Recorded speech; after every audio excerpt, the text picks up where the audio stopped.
Chapter 1. When we got the letter in the post, my mother was ecstatic.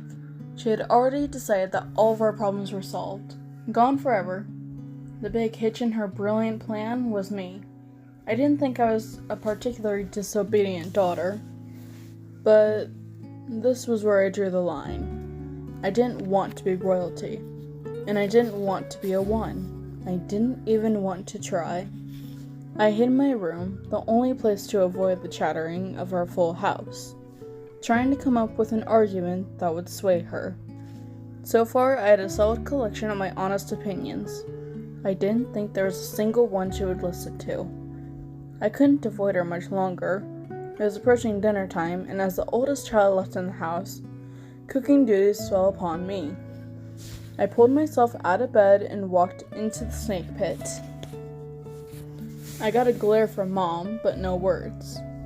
We did a silent dance through the kitchen and dining room as we prepared chicken, pasta, and apple slices, and set the table for 5.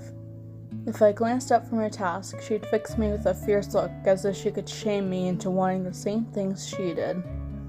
She tried that every so often, like if I didn't want to take on a particular job because I knew the family hosting us was unnecessarily rude, or if she wanted me to do a massive cleaning when we couldn't afford to have a 6th come and help. Sometimes it worked, sometimes it didn't, and this was one area where I was unswayable. She couldn't stand it when I was stubborn, but I got that from her, so she shouldn't have been surprised. This wasn't just about me, though. Mom had been tense lately, and the summer was ending, and soon we'd be faced with cold and worry. Mom set down the pitcher of tea in the center of the table with an angry thud. My mouth watered at the thought of tea with lemon, but I would have to wait.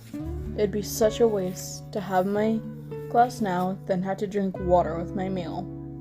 "Would it kill you to fill out the form?" she said, no longer able to contain herself. "The selection would be a wonderful opportunity for you, for all of us." I sighed aloud, thinking that filling out that form might actually be something close to death. It was no secret that the rebels, the underground colonies that hated Ilya, our large and comparatively young country, made their attacks on the palace both violent and frequent. We'd seen them in action in Carolina before, but one of the magistrates' houses was burned to the ground, and a handful of Jews had their cars vandalized. There was even a magnificent jailbreak once, but considering they only released a teenage girl who managed to get herself pregnant, and a 7 who was a father to 9, I couldn't help thinking they were in the right that time. But beyond potential danger, I felt like it wouldn't hurt my heart to consider the selection. I couldn't help smiling as I thought about all the reasons I had to stay exactly where I was. "These last few years have been very hard on your father," she hissed. "If you had any compassion at all, you might think of him." Dad. Yeah, I really did want to help Dad, and May, and Jared. And I suppose my mother. When she talked about it that way, there was nothing to smile about. Things had been strained around here for far too long. I wondered if Dad would see this as a way back to normal, if any amount of money could make things better. It wasn't that our situation was so precarious that we were living in fair survival or anything. We weren't destitute, but I guess we weren't that far off either. Our caste was just 3 away from the bottom. We were artists, and artists and classical musicians were only 3 steps up from dirt. Literally. Our money was stretched as tight as a high wire, and our income was highly dependent on the changing seasons. I remember reading in a time-worn history book that all of the major holidays used to be crammed into the winter months. Something called Halloween, followed by Thanksgiving, then Christmas and New Year's, all back to back. Christmas was still the same. It's not like you could change the birth date of a deity. But when Ilya made the massive peace treaty with China, the new year came in January or February, depending on the moon. All the individual celebrations of thankfulness and independence from our part of the world were now simply the grateful feast. That came in the summer. It was a time to celebrate the forming of Ilia, to rejoice in the fact that we were still here. I didn't know what Halloween was. It never resurfaced, so at least 3 times a year, the whole family would be fully employed. Dad and May would make their art, and patrons would purchase them as gifts. Mom and I would perform at parties, me singing and her on the piano, not turning down a single job if we could manage it. When I was younger, performing in front of the audience terrified me. But now I just try to adequate myself to the background music. That's what we were in the eyes of our employers, meant to be heard and not seen. Jared hadn't found his talent yet, but he was only 7. He still had a little time. Soon the leaves would change and our tiny world would be unsteady again. 5 mouths but only 4 workers. No guarantees of employment until Christmas time. When I thought of it that way, the selection seemed like a rope of something sure I could grab onto. That stupid letter could lift me out of the darkness, and I could pull my family along with me.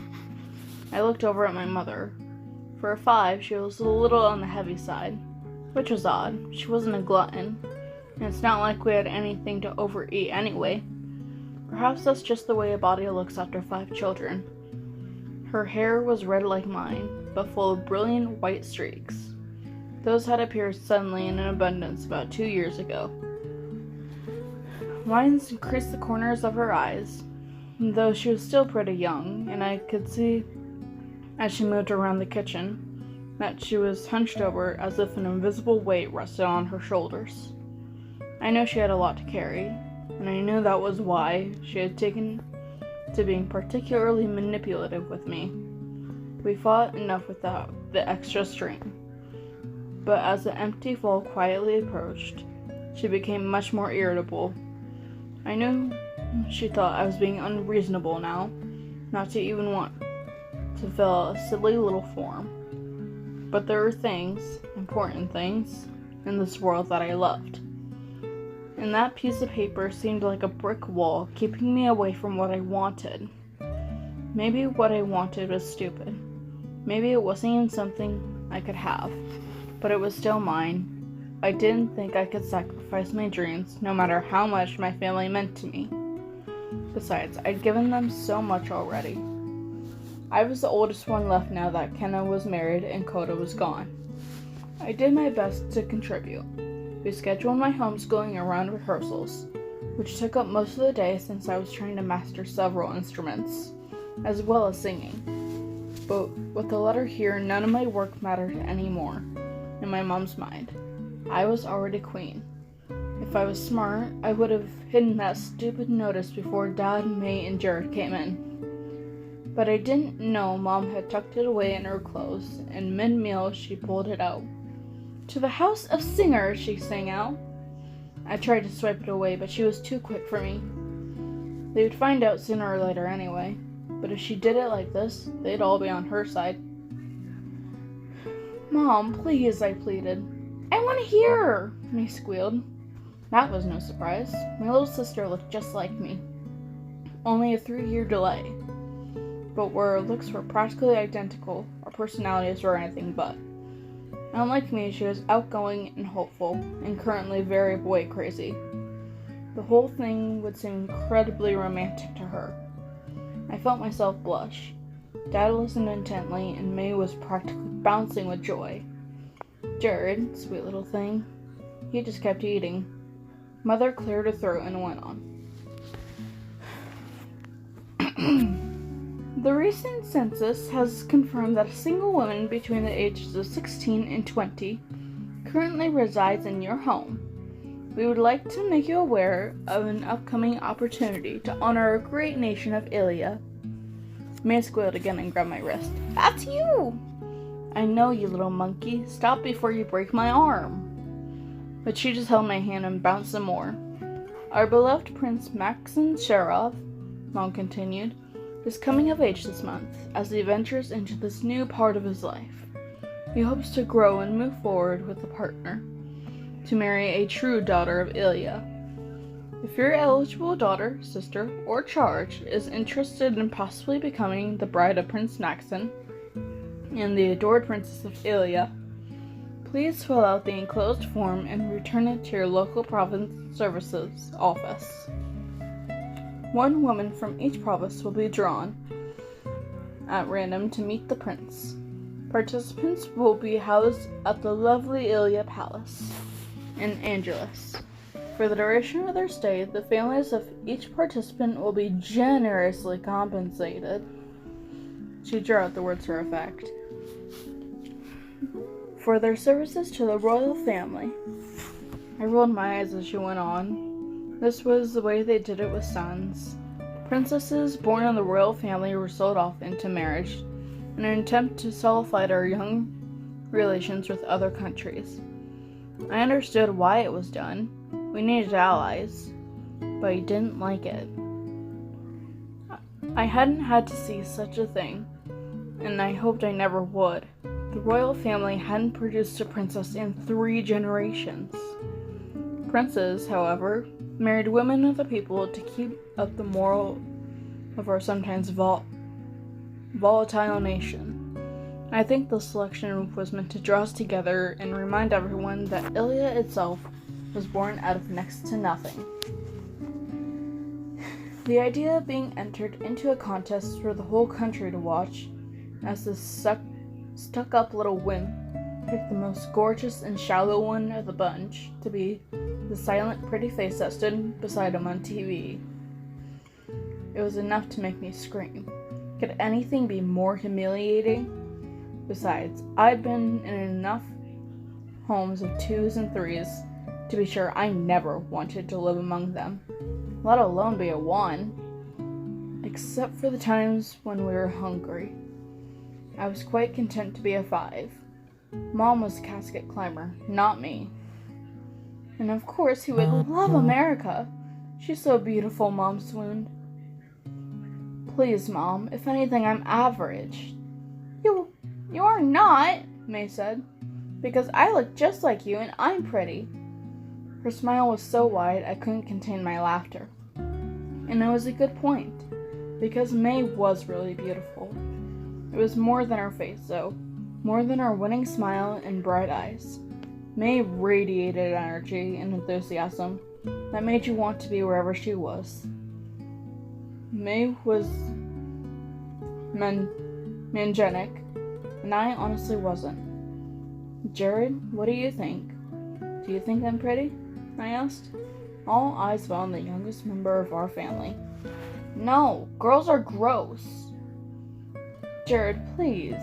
Mom gave an exasperated sigh, but her heart wasn't in it. He was hard to get upset with. America, you must know you're a lovely girl. If I'm so lovely, how come no one ever comes by to ask me out? Oh, they come by, but I shoo them away. My girls are far too pretty to marry 5s. Kenna got a 4, and I'm sure you can do even better. Mom took a sip of her tea. His name is James. Stop calling him by a number. And since when do boys come by? I heard my voice getting higher and higher. A while, Dad said, making his first comment on all this. His voice had a hint of sorrow to it. He was staring decidedly at his cup. I was trying to figure out what upset him so much. Boys coming by, Mom and me arguing again, the idea of me not entering the contest, how far away it'd be if I did. His eyes came up for the briefest of moments, and I suddenly understood. He didn't want to ask this of me. He wouldn't want me to go, but he couldn't deny the benefits if I managed to make it in even for a day. America, be reasonable, Mom said. We have to be the only parents in the country trying to talk our daughter into this. Think of the opportunity. You could be queen one day.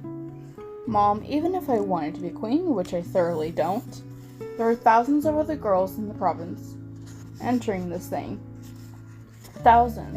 And if I somehow was drawn, there would still be 34 other girls there.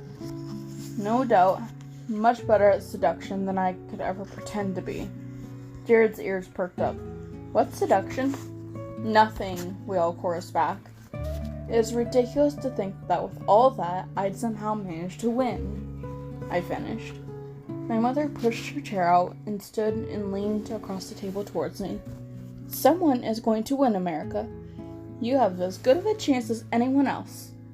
She threw her napkin down and went to leave. Jared, when you finish, it's time for your bath. He groaned. May ate in silence. Jared asked for seconds, but there weren't any. When they got up, I started clearing the table while Dad sat there sipping his tea. He had paint in his hair again, a smattering of yellow that made me smile. He stood brushing crumbs off his shirt. Sorry, Dad, I muttered as I picked up plates. Don't be silly, kitten. I'm not mad. He smiled easily and put an arm around me. You don't have to explain it to me, honey. I know. He kissed me on my forehead. I'm going back to work. And with that, I moved into the kitchen to start cleaning. I wrapped my mostly untouched plate under a napkin and hid it in the fridge. No one else left more than crumbs. I sighed, heading to my room to get ready for bed. The whole thing was infuriating. Why did Mom have to push me so much? Wasn't she happy? Didn't she love Dad?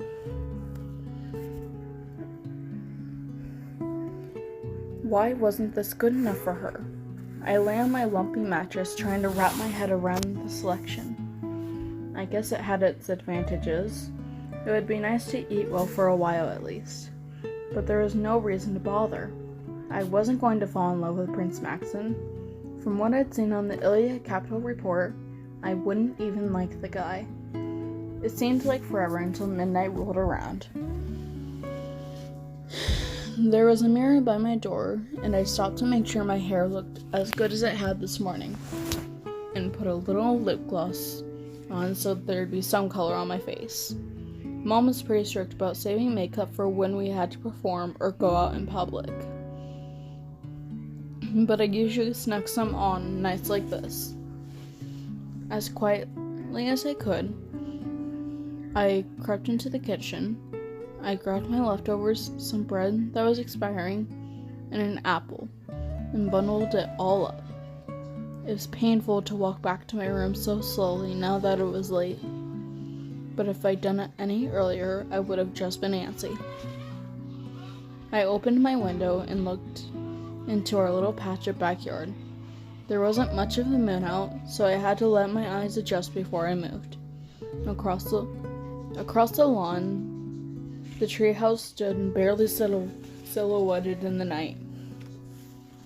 When we were younger, Koda would tie up the sheets to the branches so it looked like a ship. He was the captain, I was always his first mate. My duties mainly consisted of sweeping the floor and making food, which was just dirt and twigs stuffed into Mom's baking pans. He'd take a spoonful of dirt and eat it by throwing it over his shoulder. This meant I'd have to sweep again, but I didn't mind. I was just happy to be on the ship with Koda. I looked around. All the neighboring houses were dark. No one was watching. I crawled out the window carefully. I used to get bruises across my stomach from doing it the wrong way. But now it was easy. The talent I'd mastered over years. I didn't want to mess up any of the food. I scurried across the lawn in my cutest pajamas. I could have left my day clothes on, but this felt better. I suppose it didn't matter what I wore, but I felt pretty in my little brown shorts and fitted white shirt. It wasn't hard anymore to scale the slats nailed into the tree with only one hand. I developed that skill as well. Each step up was a relief. It wasn't much of a distance, but from here it felt like all the commotion from my house was miles away. Here I didn't have to be anyone's princess. As I climbed into the tiny box that was my escape, I knew I wasn't alone. In the far corner, someone was hiding in the night. My breath sped. I couldn't help it. I set my foot down and squinted. The person shifted, lighting an all but unusable candle. It wasn't much light. No one in the house would see it, but it was enough. Finally, the intruder spoke, a sly grin spreading across his face. "Hey there, gorgeous."